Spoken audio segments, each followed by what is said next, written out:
माचिस है, इसको ना तुम सुलगाओ।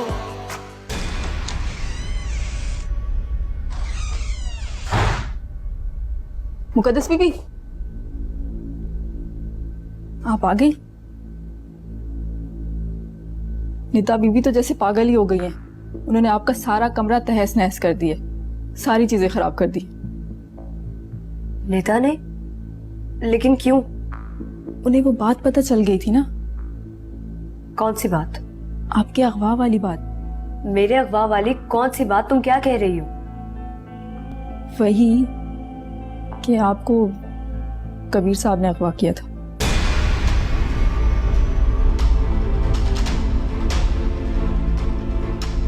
कबीर ने? तो तुमने यूं इंतकाम लिया मुझसे कबीर? वो तुम थे जिसने मुझे बर्बाद किया।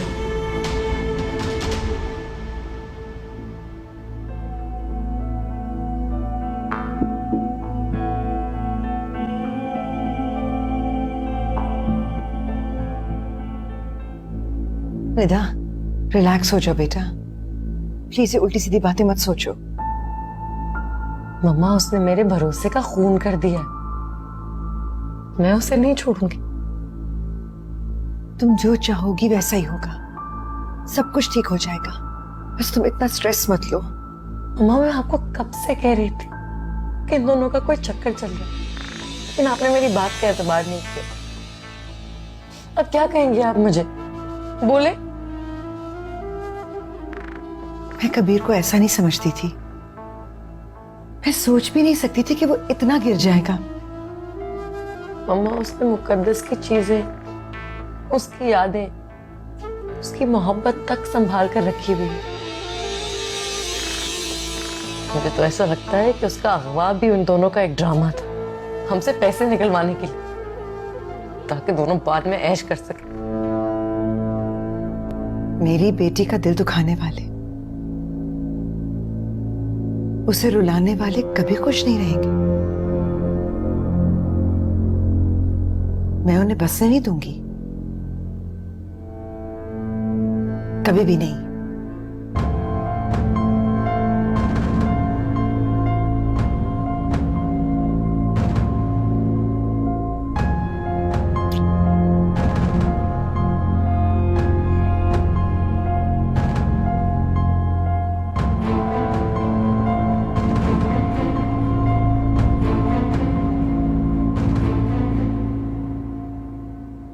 आतिर,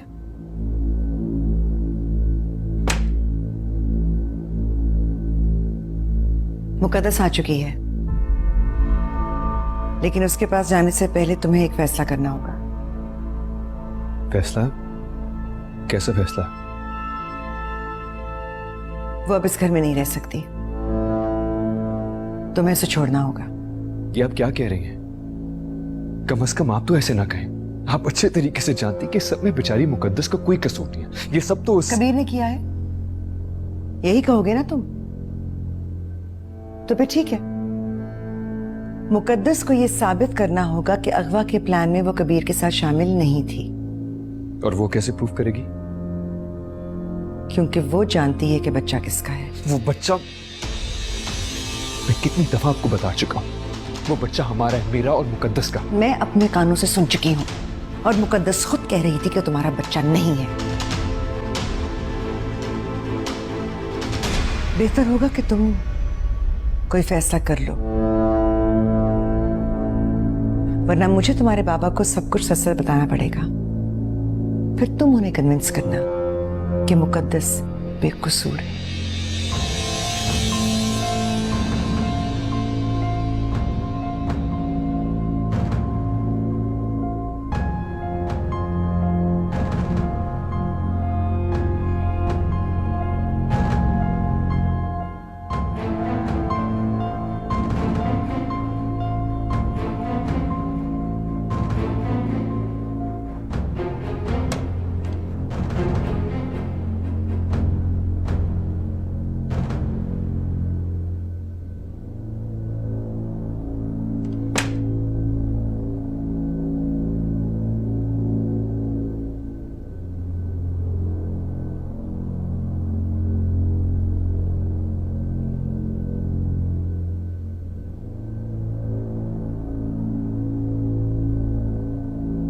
मुझे तो लगा था कि अब तुम कभी वापस नहीं आओगी।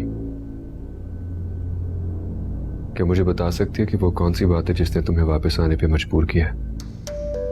मैंने ऐसा तो नहीं कहा था कि मैं कभी वापस नहीं आऊंगी। ठीक है, अब जब तुम वापस आ ही गई हो तो तुम्हें वही करना होगा जैसा मैं चाहूंगा। क्या?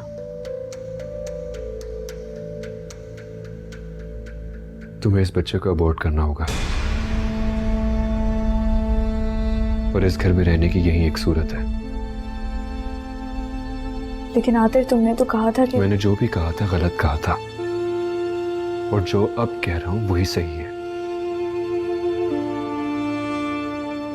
मेरे सिर्फ एक सवाल का जवाब दोगे? पूछो। क्या तुम हमेशा से जानते थे कि मेरा मुजरिम कबीर है?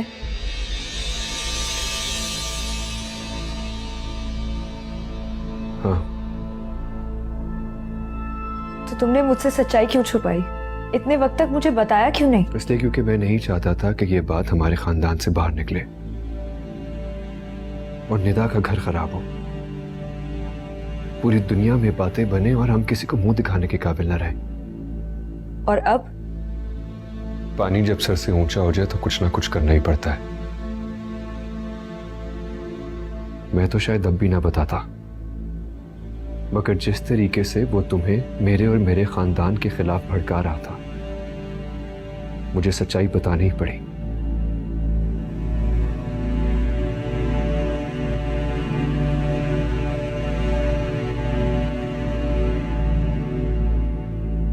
Aatir, I am really sorry. Please मुझे माफ कर दो।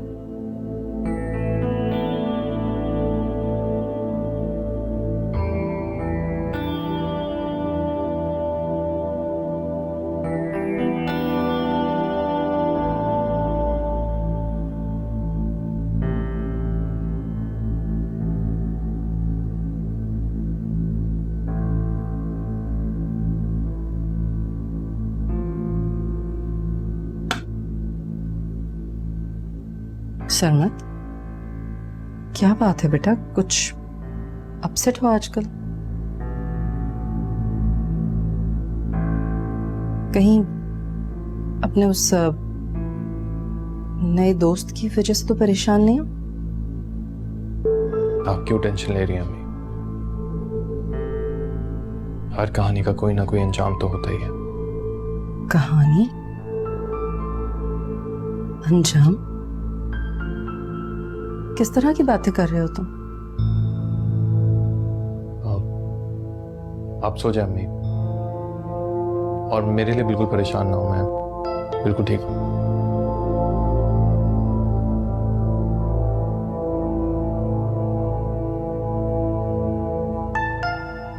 सरमत, एक बात हमेशा याद रखना, तुम्हारे अलावा इस सारी दुनिया में मेरा कोई नहीं है, इसलिए मैं नहीं चाहती कि तुम किसी भी मुश्किल में पड़ो। जानता हूं,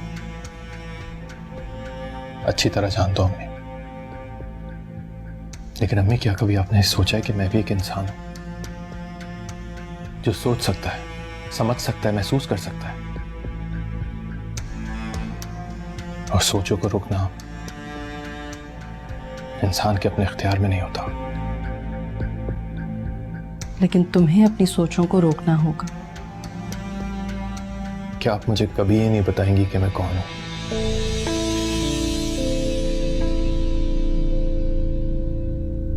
इतनी बड़ी दुनिया में हमारा कोई क्यों नहीं है? हम क्यों अकेले हैं? क्यों अम्मी? मेरा ख्याल है तुम सो जाओ, इन बेकार की बातों में उलझने का कोई फायदा नहीं है। शब बखैर।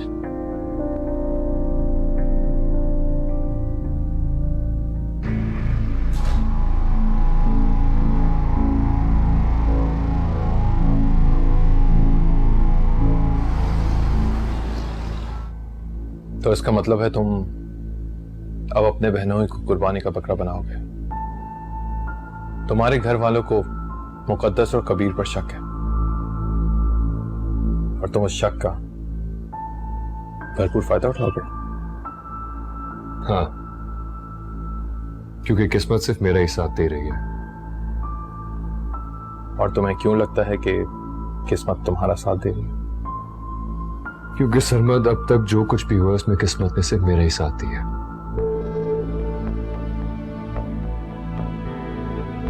अपनी बहन का घर तबाह करके, अपनी बीवी को रुस्वा कर और अपने बच्चे को नाप ना के तुम्हें लगता है कि किस्मत तुम्हारा साथ देगी।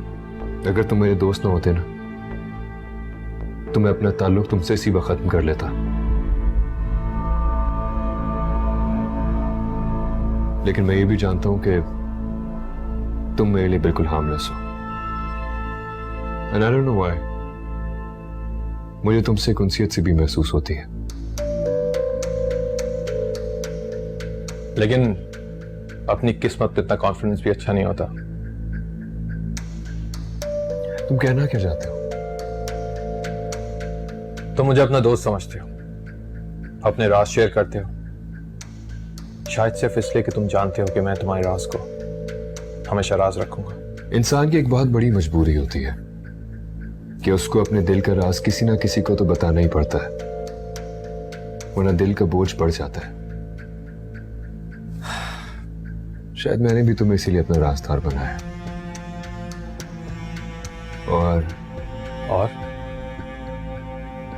और क्या?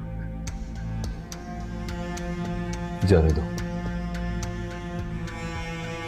जो तुम कहना नहीं चाहते वो मैं तुम्हें बताता हूं।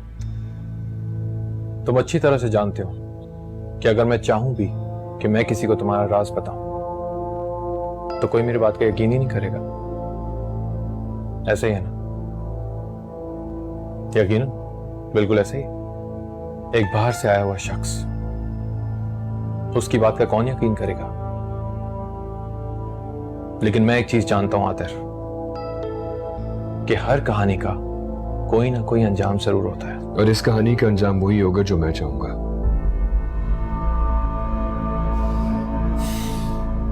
एनीवे, छोड़ो इन बातों को। मुझे ये बताओ कि तुम्हारी अम्मी कैसी है? मेरी अम्मी? या अचानक से तुम्हें मेरी अम्मी कहां से याद आ गई?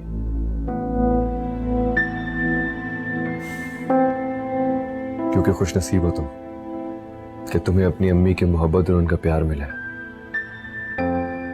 अगर आज किस्मत ने मुझसे मेरी मां न छीनी होती तो शायद मैं भी यहां तुम्हारी जगह बैठा जिंदगी के बारे में बड़ी बड़ी बातें कर रहा होता। मुझे लगता है तुमने मेरी बातों का बुरा मना लिया। आई एम सॉरी यार, मैं कुछ ज्यादा ही कह गया। It's alright. It's all good. Coffee पियोगे? या श्योर।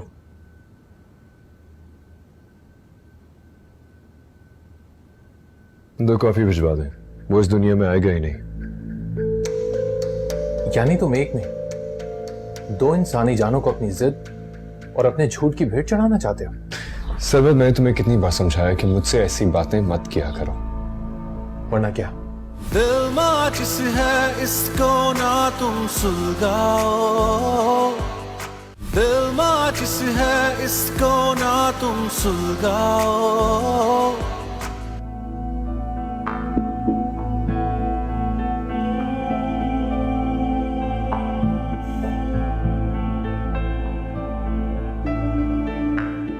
मैं उसके साथ बहुत बुरा करूंगा, वो मुझसे बच नहीं सकता। मैं भी यही चाहती हूँ। मैं चाहती हूँ कि मेरे मुजरिम को सख्त से सख्त सजा मिले आतिर। वो मुझे तुम्हारे खिलाफ भड़काता रहा ताकि मैं उस पर शक ना कर सकूं, और मैं ये समझती रही कि वो मेरी मदद कर रहा है।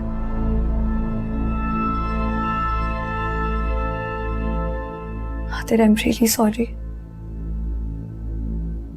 तुम्हारे मुजरिम को सख्त से सख्त सजा मिलेगी, लेकिन सिर्फ एक ही सूरत में, जब तुम इस बच्चे को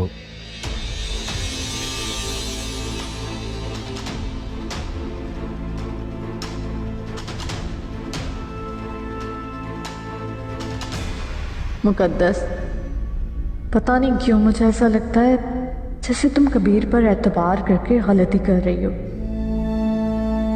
क्या एक ऐसे आदमी पर भरोसा किया जा सकता है जो माजी में तुम्हें तकलीफ पहुंचा चुका हो? तुमने कबीर को ठुकराकर उसकी अना को कुचला था। मुझे लगता है कबीर इस जिल्लत को शायद अब तक भूला नहीं है। तुम ऐसी हरकत भी कर सकते हो?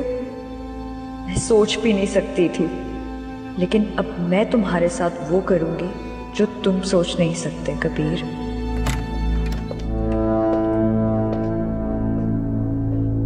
लंबी बात नहीं करूंगी, सच तुम जानती हो। बस तुम्हें सिर्फ इतना बताने आई हूं कि अब तुम यहां नहीं रह सकती। तुम्हें वैसे भी यहां रहने की जरूरत नहीं है। 2 करोड़ अच्छी खासी रकम होती है, तुम्हारा आराम से गुजारा हो जाएगा। अब क्या कह रही है? यही कि तुम्हारे और कबीर के पुराने इश्क के बारे में सबको पता चल चुका है।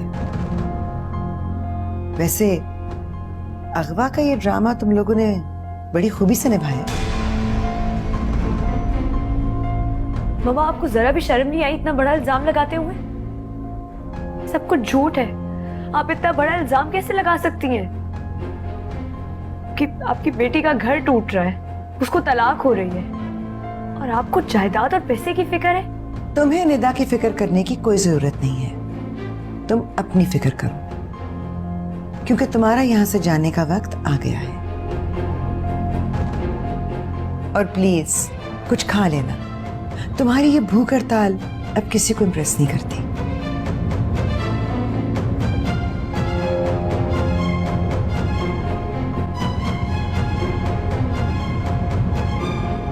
तो फिर क्या सोचा है तुमने?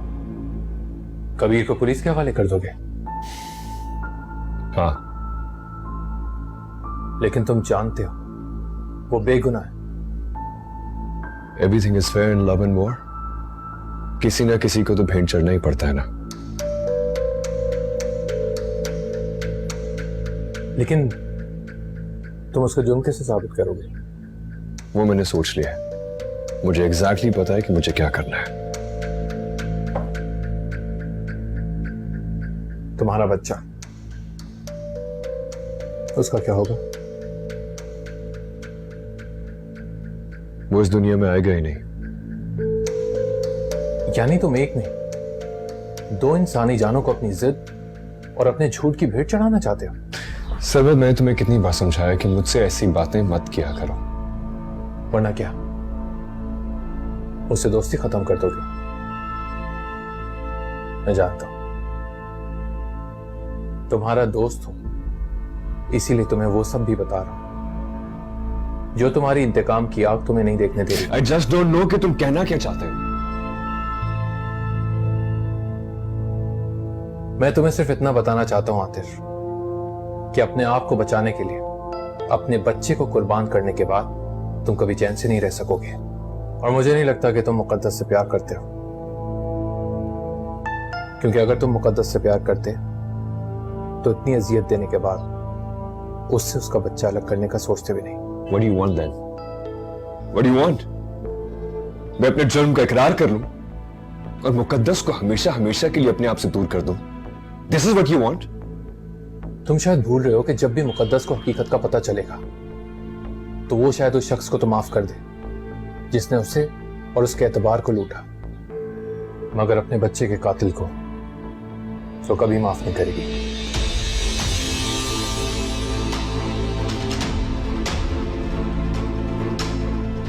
मां नहीं है ना तुम्हारे पास, इसलिए तुम नहीं समझ सकते कि कोई भी मां अपने बच्चे के कातिल को कभी माफ नहीं कर सकती।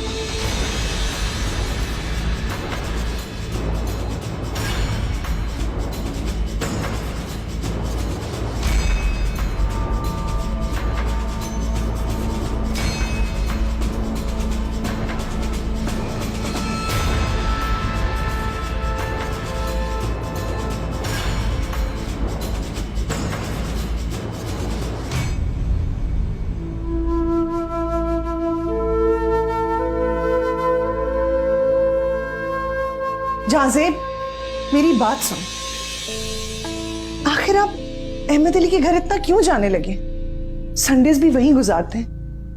बच्चे आपसे मिलने के लिए, आपके साथ खेलने के लिए तरस जाते हैं। आयशा, ये कौन सा वक्त है ये फजूल बातें करने का? मुझे पहले ही देर हो रही है। मुझे तो लगता है कि रोज रोज अहमद अली के घर जाना सिर्फ बिजनेस और पार्टनरशिप नहीं है। बच्ची नहीं हूं मैं जाजेब, सब देख रही हूं। ये पार्टनरशिप, ये बिजनेस की बातें आप महज मुझे खामोश रखने के लिए करते हैं, और वहां आप अहमद अली की बीवी मरियम के लिए जाते हैं। होश में तो हो, दिमाग तो खराब नहीं हो क्या तुम्हारा? 6 महीने हो चुके हैं जाजेब, अब और बर्दाश्त नहीं होता मुझसे। एक दूसरी औरत के चक्कर में आप मुझे और मेरे बच्चों को इग्नोर कर रहे हैं। मैं तो क्या, कोई और औरत भी खामोश नहीं रह सकती। मजीद एक लफ्ज आगे मत कहना तुम। तो आप खुद बताएं मुझे, ये कैसा बिजनेस है, ये कैसी पार्टनरशिप है जिसकी सारी मुलाकातें, सारी मीटिंग्स अहमद अली के घर पे होती हैं? आप सिर्फ मुझे नहीं, अपने बच्चों को और अपने दोस्त को भी धोखा दे रहे हैं। आयशा, चुप कर जाओ, एक लफ्ज मत कहना आगे। खोलो दरवाजा, खोलो जाज़ेब। जाज़ेब, तुमने बर्बाद कर दिया मुझे। एक माँ की बद्दुआ है। जिस तरह मैं तड़प रही हूं ना अपनी औलाद के लिए, अल्लाह करेगा तुम भी अपनी औलाद के लिए ऐसे ही तड़पोगे।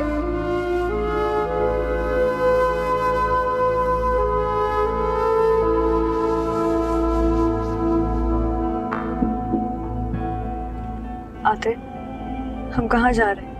डॉक्टर के पास। And you know why? लेकिन मुकद्दस प्लीज, क्या तुम इस बच्चे को रखना चाहती हो जिसकी वजह से हम दोनों की जिंदगियां अज़ियत बन जाएंगी? और मैं ऐसा हरगिज़ बर्दाश्त नहीं करूंगा, कभी भी नहीं।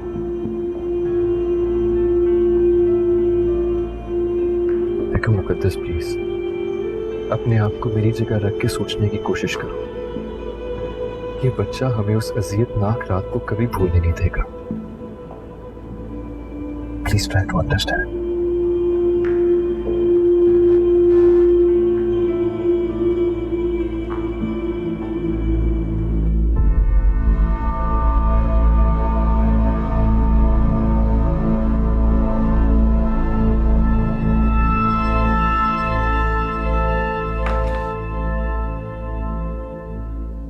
जी डॉक्टर, इसकी सर्जरी कब तक हो सकती है? आई एम सॉरी आतिर, ये सर्जरी नहीं हो सकती।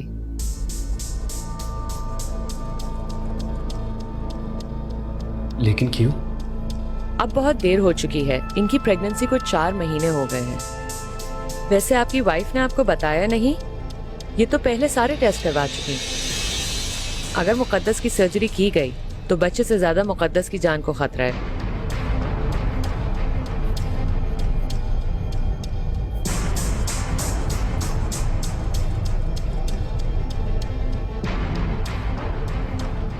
Thank you. चले।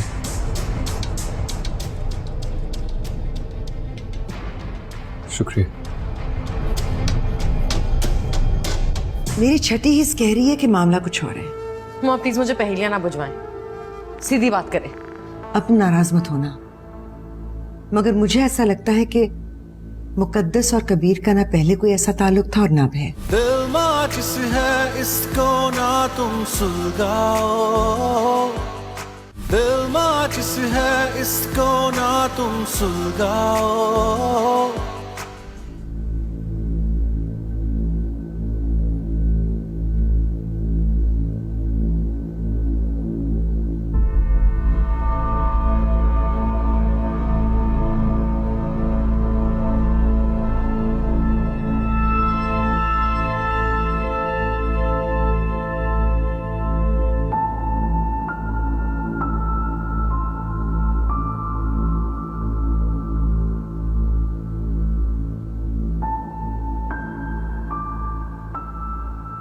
तुम भी रो रही हो।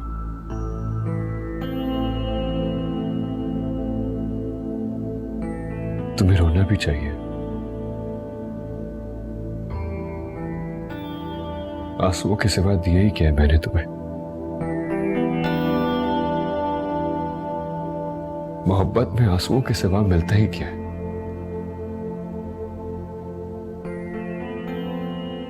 मुकद्दस, मुझसे नफरत करो मुझसे। तुम्हें सिर्फ मुझसे नफरत ही करनी चाहिए।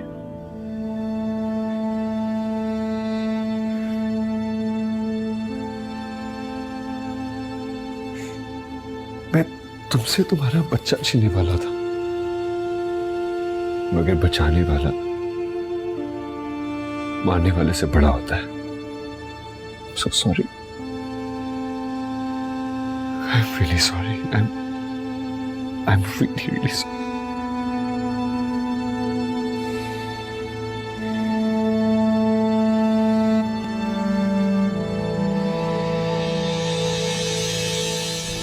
अपनी कहानी किसको सुनाऊं, वो खो गया है कहीं, उसको बुलाओ।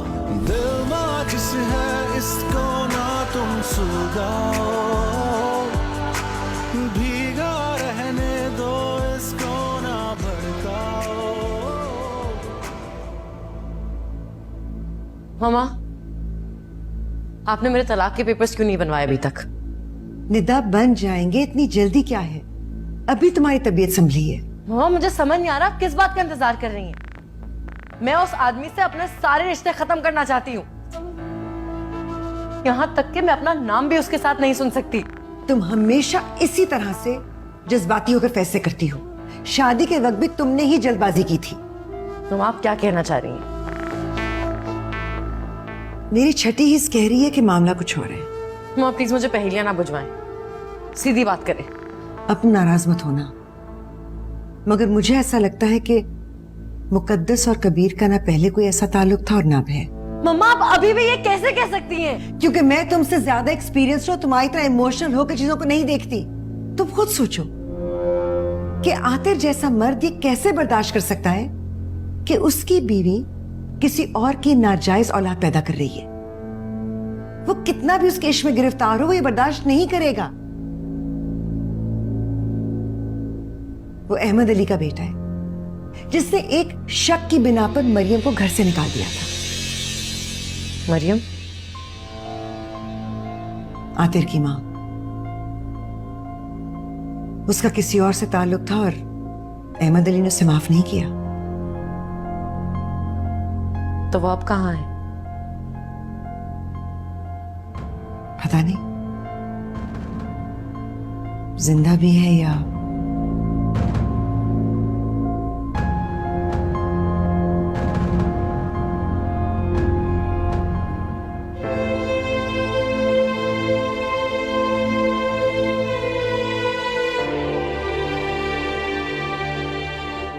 सरमद, क्या बात है? सोई नहीं अभी तक? परेशान हो? मुझे नहीं बताओगे? मम्मी, आप सोई नहीं अब तक? मैं तो समझा था अब तक सो गई होंगी। जिस माँ का एक ही बेटा परेशान हो, उसे नींद ना आ रही, वो माँ भला कैसे सो सकती है? प्लीज सो जाए, मैं भी बस सोने जा रहा हूं।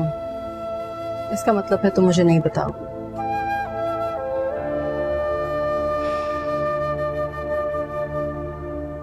अगर मैं आपसे ये कहूं कि मेरी परेशानी की वजह आप हैं,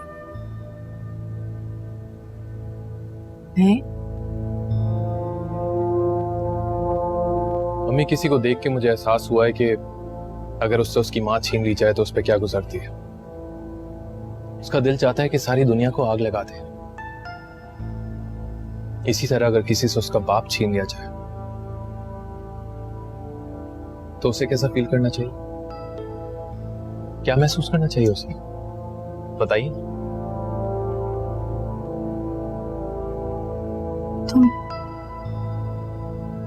तुम किसकी बात कर रहे हो? जिक्र तो मैं अपने एक दोस्त का कर रहा हूं, जिससे उसकी मां छीन ली गई थी। और आप जानती हैं उसने क्या किया? उसने अपनी और अपने आसपास के तमाम लोगों की जिंदगी जहन्नुम बना दी है। लेकिन इस वक्त मैं अपने लिए पूछ रहा हूं कि मुझे क्या करना चाहिए। मुझे भी तो अपने बाप की शफकत से महरूम कर दिया गया अम्मी। मैं तो ये भी नहीं जानता कि मेरा बाप जिंदा है या मर गया है। और अगर जिंदा नहीं है तो उनकी कोई कब्र तो होगी, जैसे मेरे दोस्त की मां की कब्र है। कम से कम वो अपनी मां की कब्र पर बैठकर उनको ये तो बता सकता है कि वो कैसा महसूस कर रहा है। मैं तो अपने बाप को ये भी नहीं बता सकता कि मैं कैसा महसूस कर रहा हूं। मुझे बताइए अम्मी, मेरे बाप की कब्र कहां है?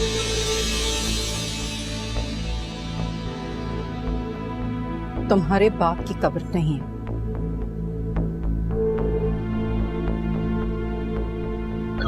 खबर नहीं? हाँ, नहीं है उनकी कब्र, क्योंकि वो जिंदा है।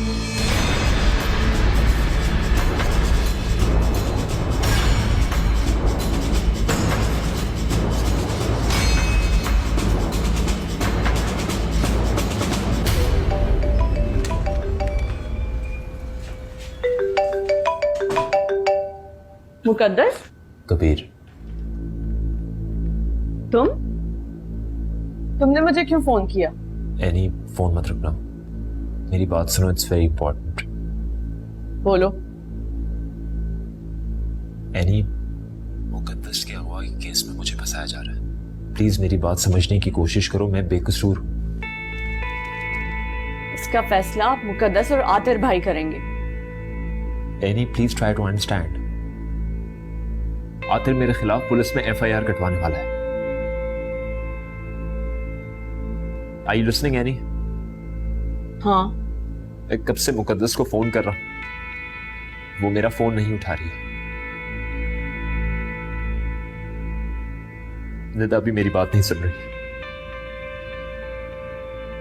यकीन जानो एनी, मैं बेगुनाह हूं। खुदा जानता है मैं बेगुनाह हूं। मुझे इसमें फंसाया जा रहा है। मैं सिर्फ मुकद्दस की मदद करना चाहता था और कुछ नहीं।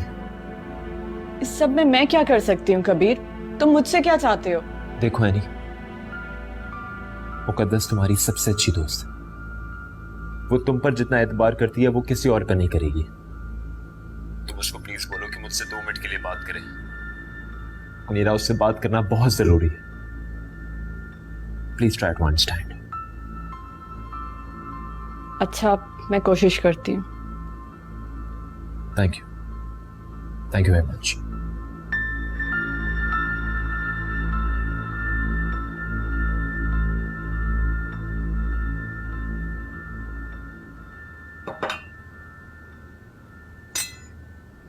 सरमत, बेटा कहाँ जा रहे हो? नाश्ता नहीं करोगे?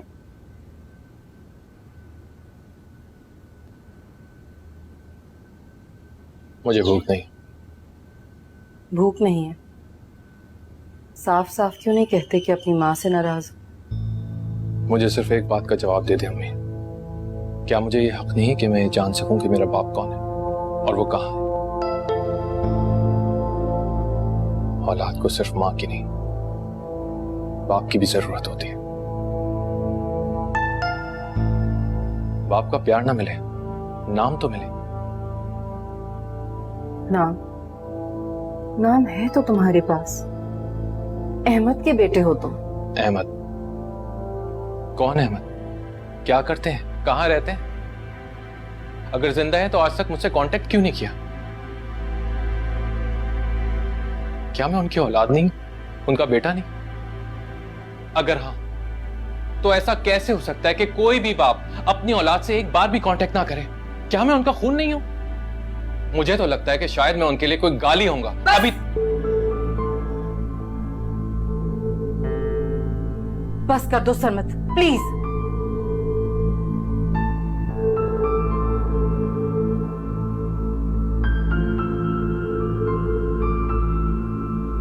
कोई गवाह था ना कोई सबूत, फिर क्या बताती तुम्हें? और तुम कर भी क्या सकते हो जब वही नहीं मानते कि तुम उनके बेटे हो, उनका खून हो? फिर कैसे बताती तुम्हें उनके बारे में? मैं लाऊंगा आपकी बेगुनाही का सबूत।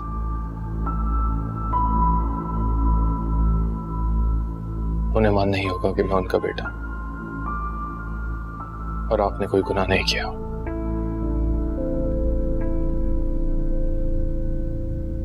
आप बेकसूर हैं।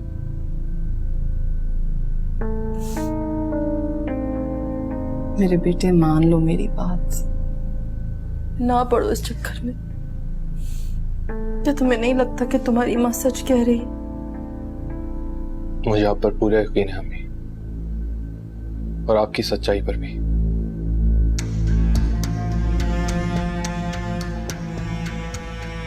और इसीलिए कहता हूं कि सच को छुपकर नहीं रहना होगा, बल्कि बाहर आना होगा। मैं आपके एक हुक्म पर सारी जिंदगी चुप होकर बैठ सकता हूं, हमेशा के लिए, लेकिन आप बेकसूर हैं। आपने कोई गुनाह नहीं किया, उसके बावजूद आप इतनी लंबी सजा काट चुकी है। उससे यह बर्दाश्त नहीं होगा। मैं आपको इंसाफ दिलाकर ही रहूंगा।